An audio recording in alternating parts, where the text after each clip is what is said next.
à tous. Je m'appelle Catherine Cerizet. Je ne me considère pas comme patiente partenaire, ni patiente expert, ni patiente engagée. Ça fait 22 ans que je suis dans le milieu de la santé et je me reconnais dans aucun terme. Donc voilà, on dira patiente engagée. On va vous parler d'une histoire qui nous est arrivée. On est 5 embarqués dans l'histoire et moi, j'ai été atteinte d'un cancer du sein il y a 22 ans. J'ai été blogueuse après. Ensuite, je suis rentrée dans des groupes de travail à la Haute Autorité de Santé. Je suis très investie dans le milieu associatif.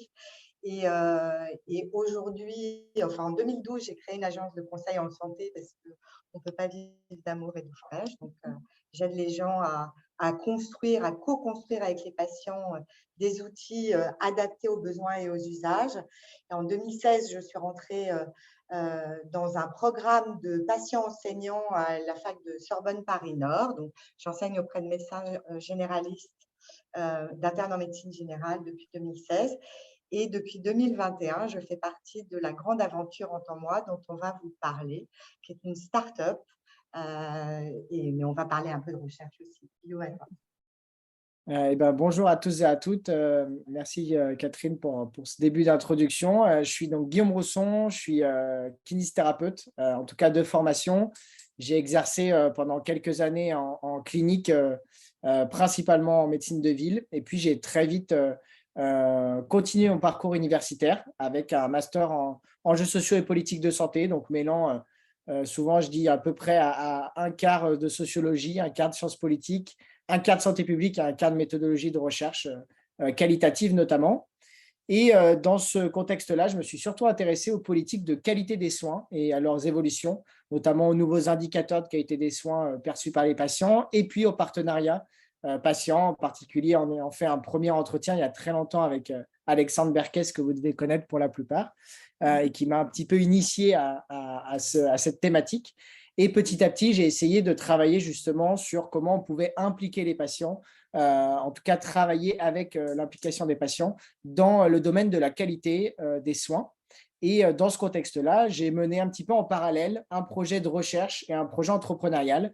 Et c'est finalement le projet entrepreneurial qui a pris le plus de place dans ma vie et qui est donc cette startup Entends-moi, qui a commencé avec un hackathon. Donc, pour ceux qui ne connaissent pas, c'est 48 heures où on travaille de manière pluridisciplinaire en groupe autour d'une idée.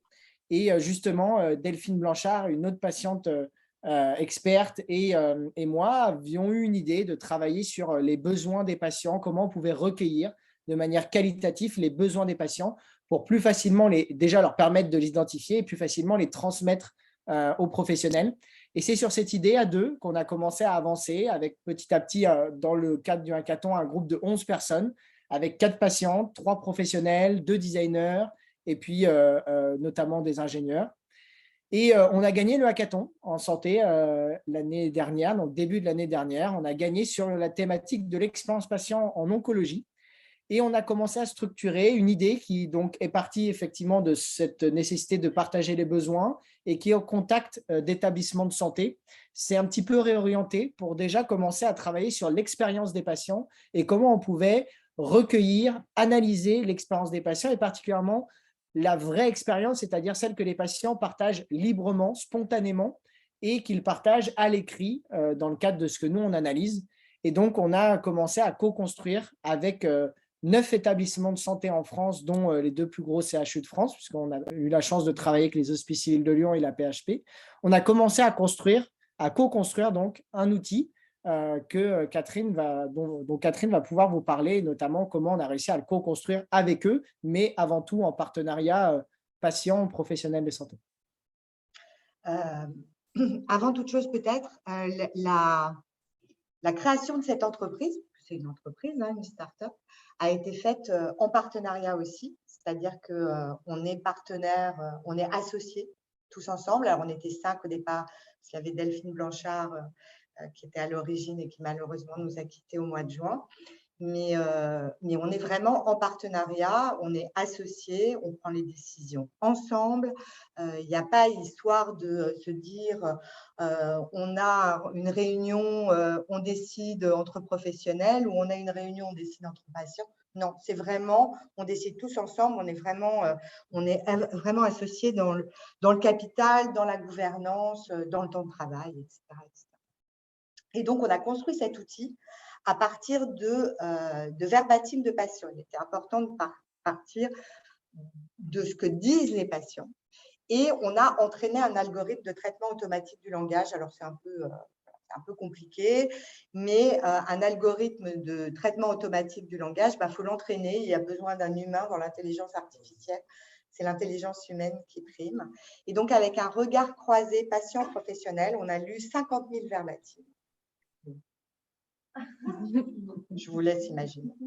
Pour construire l'outil et apprendre à l'algorithme à transformer ces mots des patients en des indicateurs pour les établissements de santé, pour leur dire, voilà, là ça va pas, la gestion de la douleur s'est bien passée, en revanche le repas c'était pas bon, pourquoi c'était pas bon, parce qu'il était trop salé, vous montrez en barquette, pourquoi la gestion de la douleur s'est mal passée, etc., etc. Et on a sorti plein d'indicateurs comme ça importants. Ce qui est important aussi, c'est qu'on a co-construit avec les professionnels de santé et les RU et les patients partenaires des établissements. Parce qu'il n'était pas question de leur livrer un produit qu'ils ne co-construisaient pas. Et, parce qu'on parle beaucoup de la co-construction avec les patients, mais il y a aussi les professionnels qui vont, eux, utiliser les outils, par exemple. Et dans ces focus group qu'on a demandé à tous les établissements, nos 9 établissements, on a demandé qu'il y ait des professionnels, mais aussi des professionnels des cadres de santé, pas seulement des directeurs qualité, etc., des représentants des usagers, des patients, des partenaires. Et nous, on était en binôme, trinôme, etc., à co-construire avec eux l'outil qu'on allait leur délivrer. Et deux éléments dont on a discuté d'ailleurs un petit peu avant de venir ici. On en discutait avec l'ingénieur de notre bande, puisqu'on a cofondé à 5, donc 2 professionnels de santé, 2 patientes et puis un ingénieur. Et c'est vrai qu'on disait aussi que la co-construction, c'est certes patient professionnel de santé, notamment dans le soin, mais dans beaucoup d'autres projets, il n'y a pas que des professionnels de santé. Il y a aussi des ingénieurs qualité, il y a des gestionnaires, il y a des managers, il y a toutes ces personnes qui ne se reconnaissent d'ailleurs pas obligatoirement derrière ni le terme patient, ni le terme professionnel de santé. Et c'est d'ailleurs peut-être aussi pour ça qu'il y a un moment, des personnes en tout cas, parlent de partenariat entre acteurs de la santé, puisque finalement, c'est peut-être ça, on est tous en partie acteurs de la santé, et c'est de cette manière-là qu'on peut peut-être aussi travailler en partenariat. Et puis, ce qu'on a pu identifier et qu'on souhaiterait vous partager dans les minutes qui nous restent, c'est un certain nombre de limites, de freins, mais aussi d'avantages, de facteurs facilitateurs qu'on a pu identifier tout au long de cette aventure depuis maintenant 1 an et demi et 1 an officiellement depuis la création de l'entreprise. Et donc, Catherine, peut-être je te laisse commencer par les freins et puis je parlerai peut-être ensuite des valeurs notamment. Oui, alors la première chose, c'est que être entrepreneur, ça ne s'invente pas. Il n'y a pas de formation pour devenir entrepreneur. Et alors, en plus, dans une start-up, je ne vous explique pas. Alors, ce que je disais hier, je suis la boomer de l'équipe et je peux vous dire que ça va vite là-dedans, ça va vite là, ça va vite là. Il faut réfléchir qu'à samedi à 3h du matin, Guillaume m'envoie des messages parce qu'il a eu une idée et c'est le samedi, hein, mais voilà. Et donc, voilà, ça, c'est une limite peut-être due à ma condition de boomer plus que de patiente, mais c'est quand même quelque chose. On ne s'improvise pas entrepreneur. On a des compétences différentes. Là, il parlait, notre ingénieur, lui, qui est très porté sur la recherche, moi qui apporte le regard, évidemment, la perspective des patients, et le quatrième larron qui était pharmacien et qui est aussi un start-upper. Donc, on a des compétences extrêmement différentes et ces compétences matchent.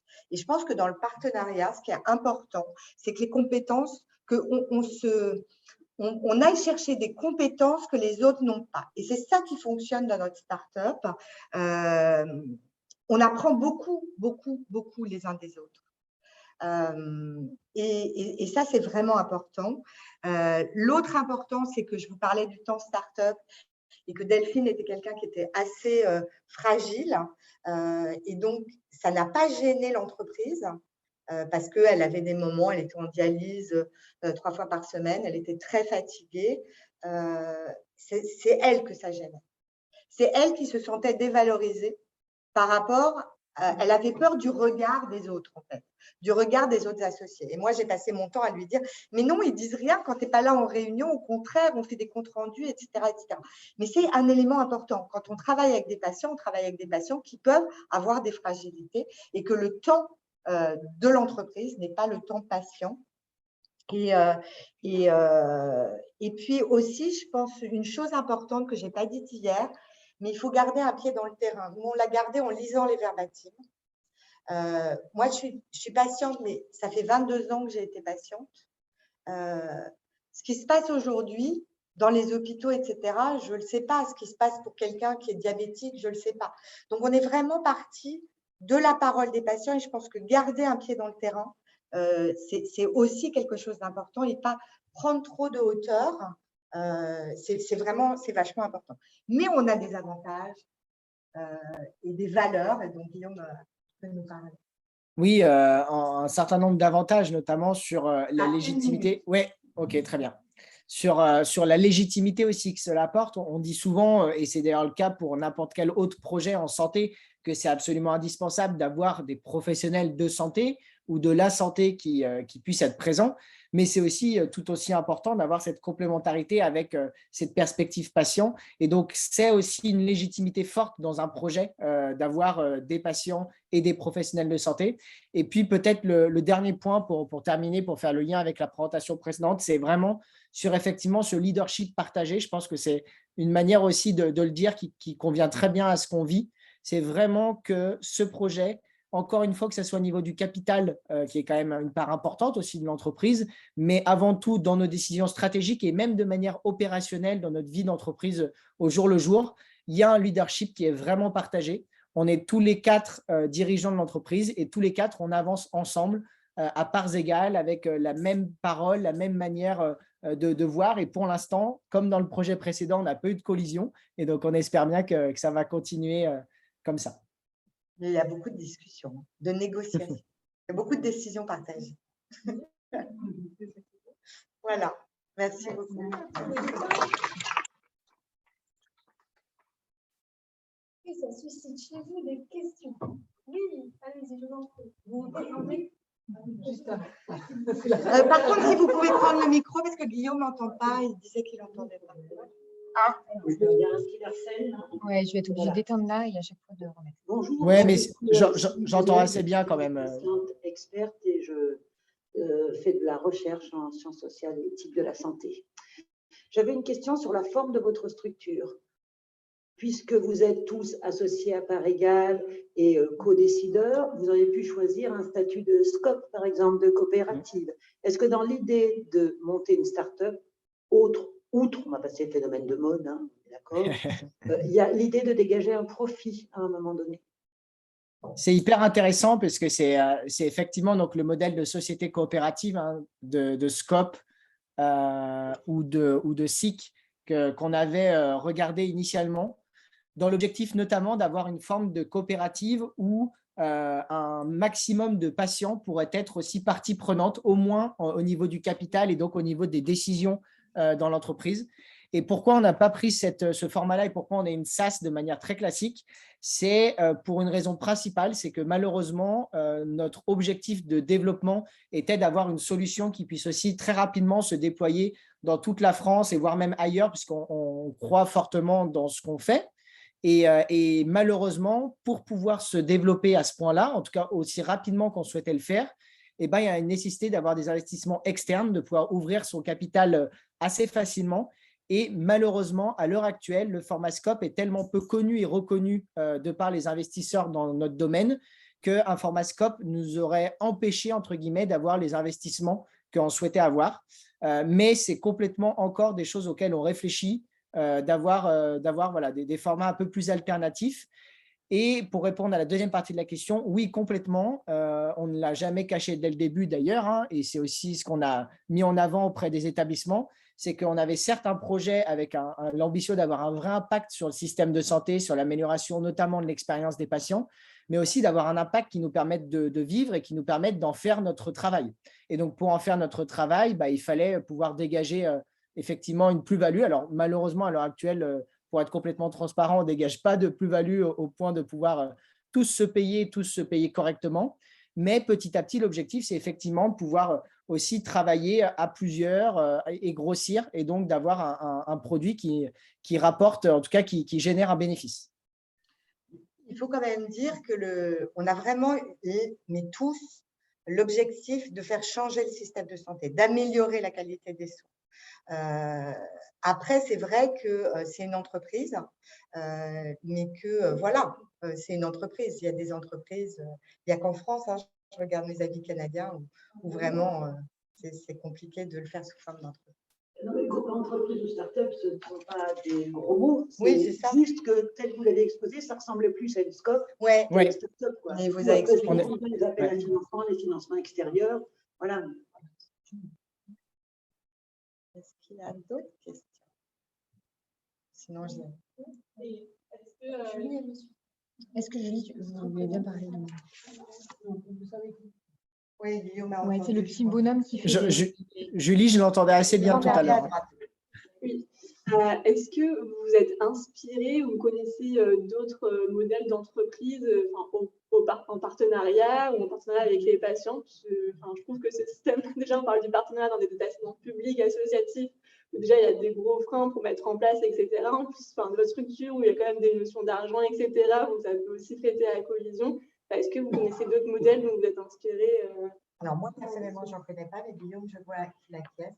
Oui, en fait, c'est initialement, on n'a pas voulu vous faire une présentation un peu magistrale et vraiment orientée recherche, mais initialement, pourquoi on a décidé aussi de venir aujourd'hui et de vous parler, d'être devant vous, c'est parce que notre directeur général, Guillaume Bézi, qui est donc pharmacien de formation et entrepreneur depuis un certain nombre d'années, a terminé, là, il y a quelques mois, le DIU de partenariat patients professionnels de santé à Rennes-Brest.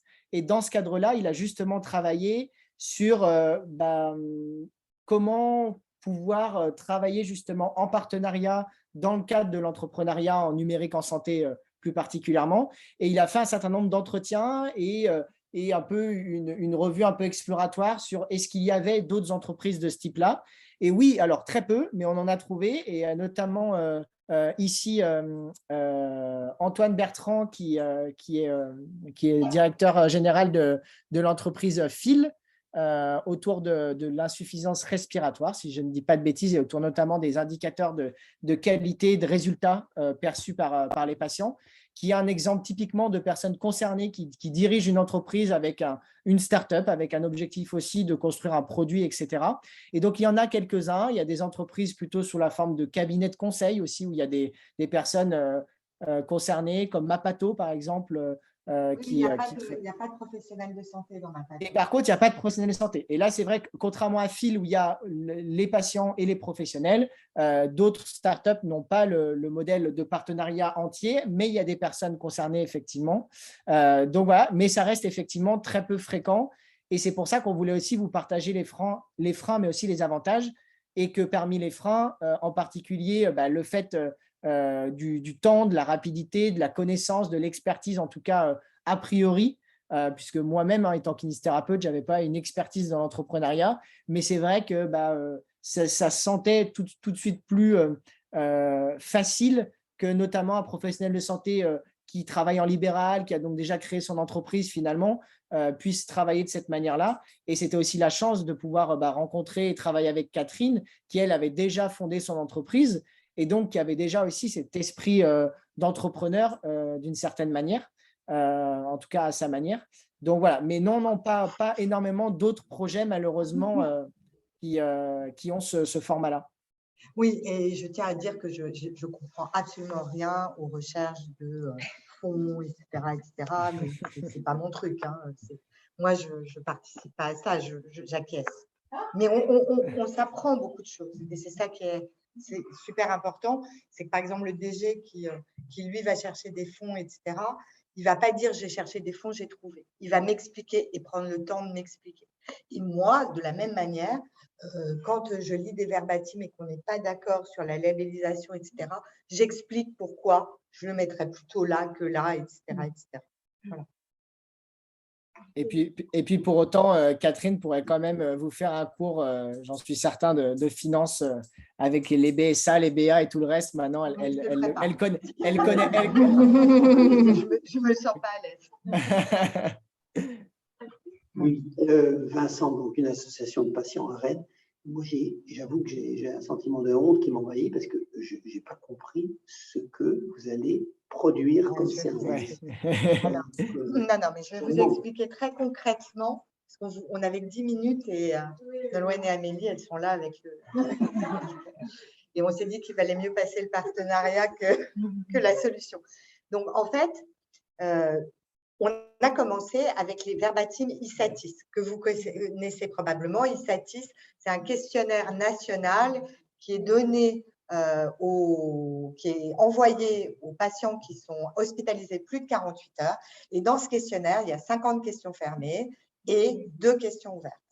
Ces 2 questions ouvertes génèrent des milliers et des dizaines de milliers de verbatim qui dorment tranquillement dans des tableaux Excel.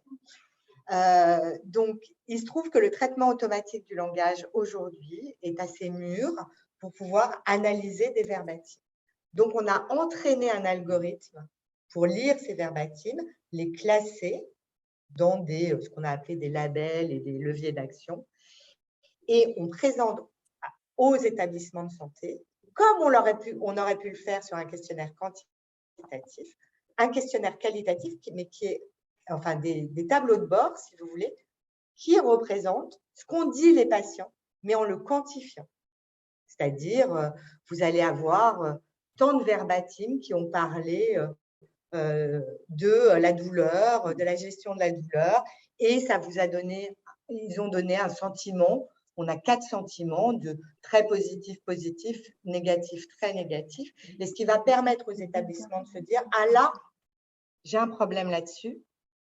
Les patients, le retour des patients, le ressenti des patients n'est pas bon, l'expérience patient n'est pas bonne, donc je vais actionner quelque chose et changer quelque chose. » Et surtout de pouvoir, à partir des indicateurs, aller lire les verbatim qui correspondent aux indicateurs, puisque effectivement, toute la question n'est pas de passer, de malheureusement perdre le qualitatif pour passer qu'à du quantitatif, qu'à des chiffres, sinon on perdrait tout l'objectif. C'est plutôt que ces chiffres leur permettent de sélectionner finalement les verbatim qu'ils souhaitent lire, parce que dans un établissement, quand chaque année on en recueille 15 000, à l'heure actuelle, ils étaient tellement perdus qu'ils se disaient simplement, bon, voilà, c'est 15 000, on ne peut rien en faire, donc on le laisse de côté. Nous, l'objectif, c'est qu'ils puissent se dire, oui, finalement, on va réussir à trouver les verbatim qu'il faut lire pour réussir à trouver les bonnes actions, en tout cas des pistes d'action à travailler après en équipe, à travailler entre patients professionnels, s'ils mettent en place ce type de pratique. Et nous, on essaie de les accompagner au maximum avec ces tableaux de bord pour après qu'ils mettent en place des actions concrètes sur le terrain pour améliorer l'expérience des patients. Et c'est pour ça qu'on n'a pas fait un produit destiné qu'aux directeurs qualité qui, eux, ont besoin de chiffres, etc., mais qu'on a fait des tableaux de bord pour les cadres de santé, pour les chefs de service, etc., qui sont uniquement sur leur service où ils peuvent voir ce qu'ils font de bien et ce qu'ils doivent améliorer. Parce qu'on veut vraiment avoir un impact. Et on souhaite que ce soit partagé en CDU, que voir les RU puissent avoir accès, etc. Mais ça, c'est très établissement dépendant. Je ne sais pas si on a été clair. Il y avait une question à distance. Quelqu'un demandait où voir les résultats et ce questionnaire. Donc, le questionnaire de la Haute Autorité de Santé ISATIS, vous tapez E-SATIS sur Google et vous aurez les questionnaires entiers qui sont envoyés aux patients, qui ont été créés par la Haute Autorité de Santé, qui sont envoyés aux patients, puisqu'il y en a plusieurs. Catherine parlait de ceux qui sont hospitalisés plus de 48 heures, mais il y en a quelques-uns d'autres. Et puis, les résultats de ces questionnaires, sur la partie, sur les 50 questions fermées, ça, c'est des résultats qui sont publics. La partie quantitative est publique. Vous la retrouvez notamment sur le site de la Haute Autorité de Santé maintenant. Et puis, par contre, la partie ouverte, les verbatim, ça, ce n'est pas public. Ça, c'est quelque chose qui reste en interne dans l'établissement. Et nous, tout notre objectif, c'est justement de pouvoir valoriser cette partie qui restait pour l'instant qu'en interne et qui, même pour la grande majorité, n'était pas du tout utilisée. C'est vraiment de l'expérience patient, c'est vraiment l'expérience sur un parcours de soins. Qu'est-ce qu'ont vécu les patients? Qu'est-ce qu'ont vécu les patients? Il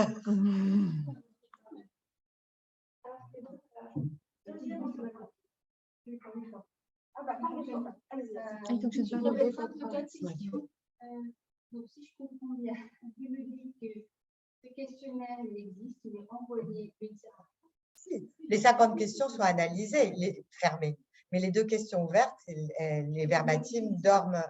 Ça génère des milliers et des milliers de verbatim par établissement.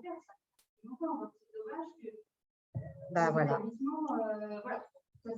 C'est très dommage. Alors ça, on est d'accord.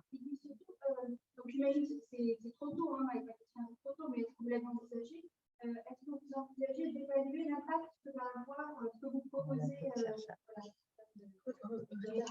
Oui, mais il a entendu parce que il a fait oui. Oui, Notre Guillaume. oui, c'est vrai que. Est-ce que Si, j'ai entendu. on a envisagé, je répète pour les autres, Ah. est-ce qu'on a envisagé de mesurer l'impact? Donc oui, c'est vrai que je suis désolé, j'ai oublié de dire le rôle que j'avais dans l'entreprise, puisqu'on a parlé donc de l'autre professionnel de santé qui est donc notre directeur général, notre ingénieur qui est directeur technique, Catherine qui est notre directrice de l'expérience patient, mais aussi de la partie de partenariat en oncologie, puisqu'on travaille aussi avec notamment avec des centres de lutte contre le cancer. Et puis moi, je suis directeur scientifique de l'entreprise. Parce que c'était une réflexion qui était issue de mes travaux de recherche et que j'ai continué ces travaux et que je continue toujours des travaux, notamment qui vont se transformer petit à petit en une évaluation d'impact de notre solution. Et donc, pour ça, on travaille avec 2 chaires de recherche en management des organisations de santé et une chaire de recherche en économie de la santé pour évaluer principalement quel est l'impact de notre solution sur la modification de l'organisation, finalement, des pratiques organisationnelles au niveau de la stratégie des établissements, des actions d'amélioration qu'ils vont pouvoir mettre en place, mais aussi de l'impact potentiel sur l'adaptation des pratiques professionnelles et comment finalement les cadres de santé, les chefs de service se saisissent de cette solution pour travailler avec leur équipe autour de l'amélioration de l'expérience patient pour essayer finalement d'avoir un management un peu plus centré sur l'expérience des patients et au maximum d'essayer de le faire. Alors au moins, pour beaucoup, vous devez connaître le continuum de l'engagement des patients, au moins avec finalement une forme d'information et de consultation des patients de manière un peu indirecte par l'intermédiaire des verbatim. Et nous, on les pousse petit à petit à essayer aussi d'impliquer, de collaborer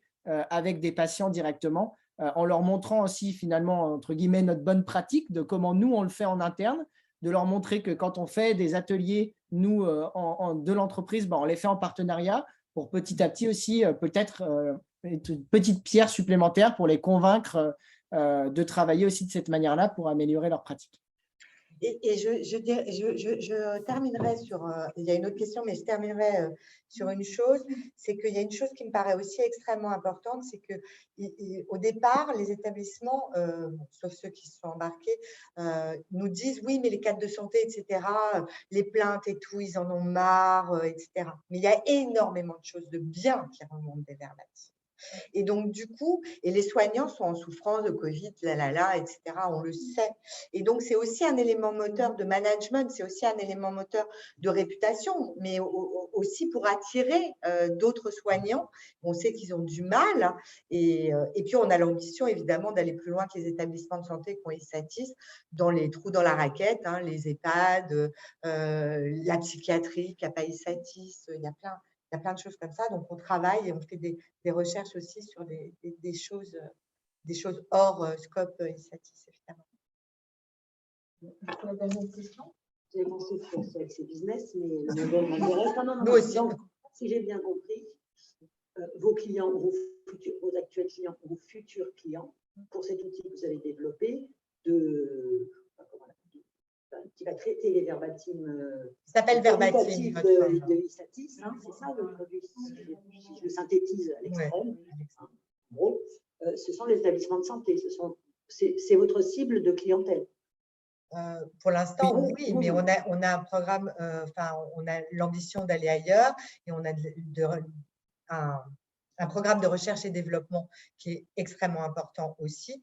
Donc là, effectivement, oui, à l'instant T, oui, ce sont les établissements, puisqu'on a travaillé d'une part sur les retours ISATIS, mais aussi on travaille sur les retours extérieurs et leur questionnaires internes, parce que beaucoup d'établissements de santé ont des questionnaires internes. Donc, on travaille sur leurs questionnaires internes et on travaille aussi sur les avis Google, sur les pages Facebook des établissements, etc. Mais notre ambition, c'est pas… Votre cible de clientèle sont pour le moment les établissements de santé, élargis aux EHPAD. Oui, effectivement, les établissements, comme le disait Catherine, sanitaires dans un premier temps. Et puis, on commence à travailler avec un gros établissement psychiatrique. On commence aussi à travailler avec des acteurs de la téléconsultation. Parce que finalement, eux aussi, les patients vivent une expérience qui n'est d'ailleurs pas toujours connue ou reconnue en tant qu'expérience à part entière et qui pour autant prend de plus en plus de place. Donc, il y a aussi cette partie-là d'expérience en téléconsultation. Et puis, la partie médico-sociale, la partie en ville aussi, on va commencer à travailler avec des CPTS pour commencer aussi à recueillir finalement l'expérience plus d'un bassin de population sur les différents moments de son parcours pour essayer d'avoir une vision aussi un peu plus large au-delà des établissements. Ce que vous allez vendre à vos futurs clients ou actuels clients, c'est l'outil ou bien les résultats du travail que vous allez mener sur chaque questionnaire par établissement? C'est-à-dire l'outil.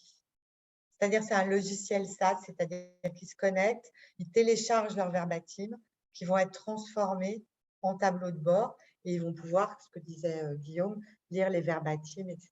C'est un logiciel. C'est l'outil. C'est-à-dire que la question… Non, on n'est pas une société d'accompagnement. On est, ouais.